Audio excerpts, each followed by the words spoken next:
hal-hal yang berhubungan dengan lingkungan itu sangat berpengaruh terhadap sustainability dari PLTA kita. Harapan kita kan tujuannya bagaimana supaya arus erosi yang besar dari daerah aliran sungai itu seminimal mungkin, sehingga umurnya panjang dan kita bisa melistriki lebih lama.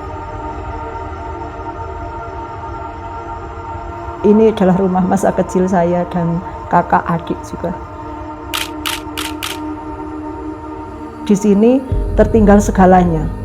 Pernah menjadi sebuah desa yang terkumuh, terpuruk, karena memang SDM warga di pegunungan itu sangat-sangat rendah.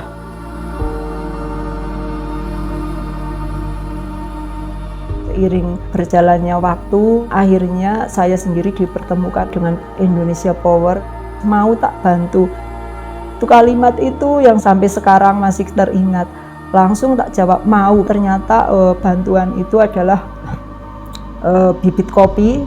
Sampai dengan bibit kopi datang ke pegunungan, saya pun tidak berpikir bahwa bibit kopi itu akan ditolak oleh warga masyarakat pegunungan. 99% warga ternyata menolak tanaman kopi.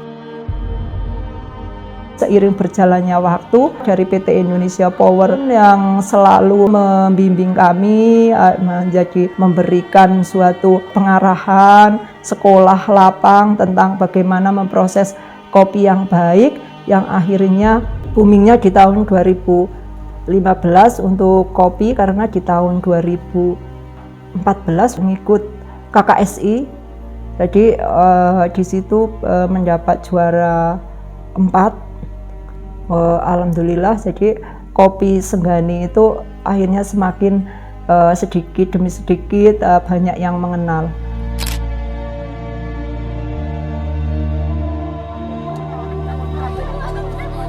Kami memang sangat berterima kasih kepada PT Indonesia Power sudah sampai saat ini mengiringi kami untuk membangun desa pegunungan. Dengan adanya kopi, memang tidak hanya kopi saja, ternyata akhirnya berkembang ke pembangunan yang lain juga, yang akhirnya pegunungan menjadi lebih baik berkat dari PT Indonesia Power.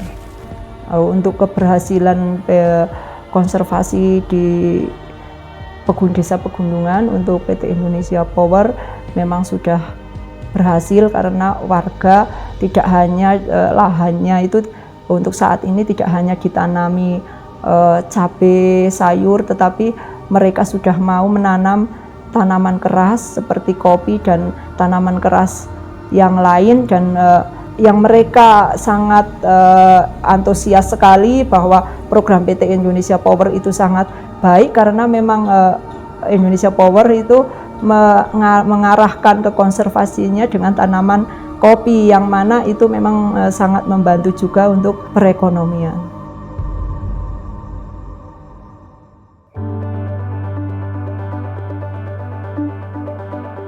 Berawal memang dari kopi juga, karena waktu itu memang juga menggugah para pemuda di sini untuk mungkin jadi berkreatif dengan adanya kopi. Mereka akhirnya yang merantau juga, akhirnya untuk yang merantau di Jakarta maupun di mana itu pulang, dan saya itu merasa senang karena mereka anak-anak muda tapi tidak malu untuk bertani akhirnya.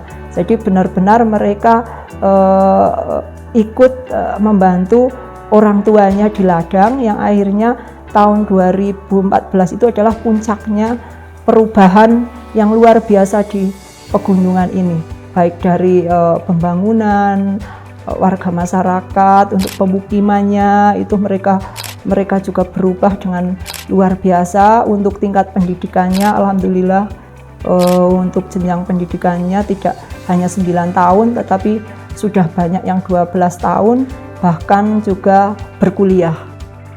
Kopilah yang juga menghantarkan saya bertemu beliau, Bapak Presiden Jokowi, pada saat itu adalah tahun 2017, Hari Kopi Dunia, yaitu Oktober, kalau nggak salah Oktober 2017. Pada waktu itu juga Desa Pegunungan itu menjadi perwakilan dari Dinas Lingkungan Hidup Kabupaten Banjarnegara untuk Desa Proklim yang alhamdulillah juga mendapat penghargaan dari beliau Ibu Menteri Lingkungan Hidup, yaitu menjadi Desa Proklim Utama. Itu pun kami tidak menyangka, bahwa dari dinas pun tidak menyangka akan langsung mendapat penghargaan Proklim Utama.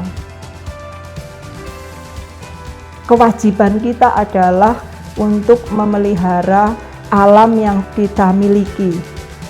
Kalau kita saja sudah tidak mau memelihara, nanti kedepannya untuk keturunan kita, anak cucu kita itu bagaimana, akan timbul permasalahan yang mungkin sekarang masih dianggap kecil.